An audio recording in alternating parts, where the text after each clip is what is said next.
Bonjour à tous les chemins mènent à Cognac-la-Forêt. Aujourd'hui en Haute-Vienne, une commune de presque 1200 habitants dans le parc régional Périgord-Limousin. Et pour commencer, on vous parle du patrimoine local.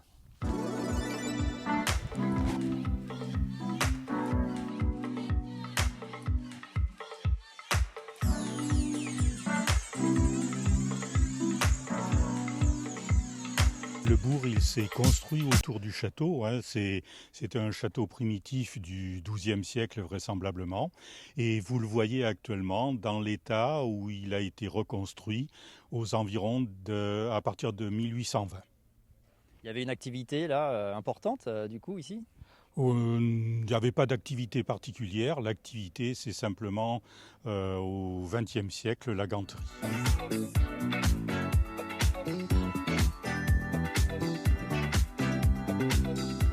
Cette histoire, en fait, elle a démarré dans les années 20 et nous sommes dans un ancien atelier ici. Tout à fait. Nous sommes dans un atelier qui a été créé en 1924 par Léonard Brault. Pratiquement tout un chacun travaillait soit dans cet espace-là, soit à domicile, aussi bien pour les hommes que les femmes, que aussi les enfants, qui à la sortie de l'école participaient aussi à la fabrication des gants de peau. Il y a un deuxième espace dans ce musée, c'est l'histoire du chanvre, qui est lié à Cognac-la-Forêt. Eh bien, le chanvre, plante textile, attention, on est bien d'accord là-dessus, c'est une plante qui était connue dans toutes les fermes dans les environs, notamment en Limousin. On utilisait la fibre et ça permettait d'aller voir le tisserand et d'avoir après des draps ou des chemises. Ça fait une vingtaine d'années que nous essayons de faire parler de cette plante particulière qui, de toute façon, maintenant, est une plante d'avenir pour le bâtiment, pour le sol, pour l'alimentation, pour le vestimentaire, pour les masques, pour plein de choses.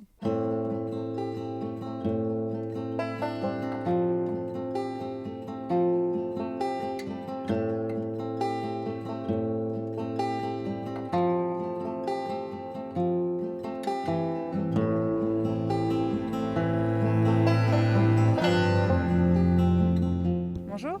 Alors vous êtes installé quand ici ? En 2015. En mars 2015, voilà, sur 1800 m² de serre et 6000 m² de légumes plein champ.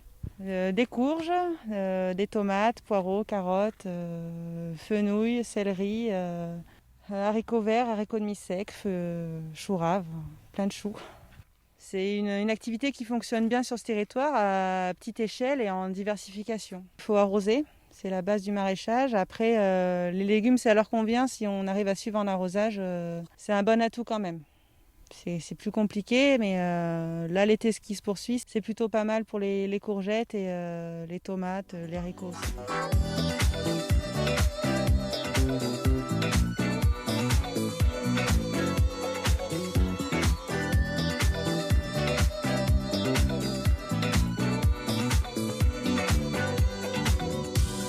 C'est déjà la fin de notre visite à Cognac-la-Forêt et nous sommes au cimetière pour terminer, près de cette étonnante lanterne des morts qui date du XIIIe siècle et qui est classée au monument historique. À bientôt sur Noir.